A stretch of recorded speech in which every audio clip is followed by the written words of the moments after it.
कहां कहां पर अब अलर्ट जारी किया गया वो अब जल्दी से जाने। पश्चिमी यूपी में भी अलर्ट जारी किया गया है नू हिंसा के बाद, राजस्थान में ये अलर्ट जारी किया गया है और दिल्ली में अलर्ट जारी किया गया। दरअसल ये हरियाणा से सटे हुए राज्य हैं और ये वो बेल्ट है जहां पर इस नू हिंसा का असर पड़ सकता है, लिहाजा यहां पर तैयार रहने के लिए कहा गया है। अब वो कार्रवाई के बारे में जल्दी से आपको बता दें क्या क्या कार्रवाई अब तक हुई है। अब तक एफआईआर दर्ज हुई है, उसकी संख्या 29 एफआईआर दर्ज हुई, गिरफ्तारियां 116 हुई है, जबकि 110 लोगों को अब तक हिरासत में लिया गया है।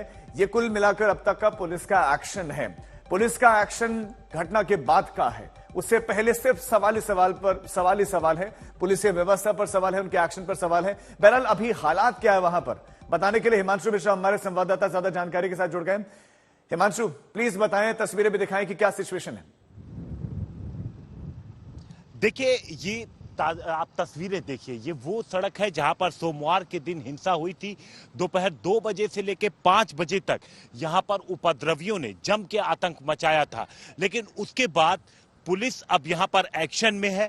पुलिस ने एक तरफ तो एफआईआर दर्ज करके लोगों की गिरफ्तारियां शुरू कर दी है, वहीं दूसरी तरफ जो यहां पर दोनों समुदाय के लोग हैं उनसे भी बातचीत शुरू कर दी है।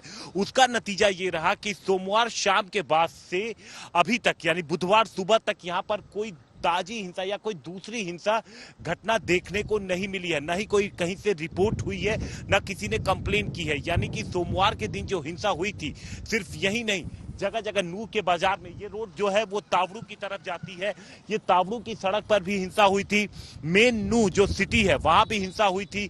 यहां से तकरीबन 25 किलोमीटर दूर अलवर रोड पे भी हिंसा देखने को मिली थी। फिर बादशाहपुर में भी हिंसा हुई, लेकिन यहां पर नू में सोमवार शाम के बाद से शांति बनी हुई है, क्योंकि प्रशासन जो है वो लगातार न सिर्फ मुस्तैदी दिखा रहा है बल्कि लोगों से बातचीत भी कर रहा है। वहीं जो विक्टिम्स थे, जिनके घरों में तोड़फोड़ हुई थी, जिनकी दुकानों में तोड़फोड़ हुई थी, उनसे भी बातचीत करके एफआईआर रजिस्टर करने के बाद अब गिरफ्तारियां शुरू कर दी गई हैं।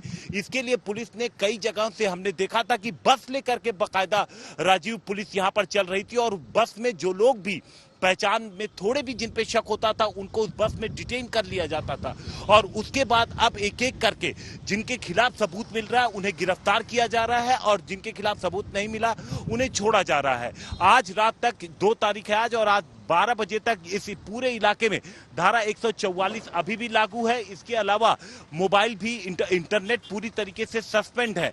लेकिन जिस तरीके का माहौल है उसको देख के लोगों को उम्मीद है कि शायद लोगों को थोड़ी राहत मिले, क्योंकि कोई कंप्लेन नहीं आई, किसी तरीके की कोई हिंसा नहीं हुई, भीड़ कहीं नहीं जुटी।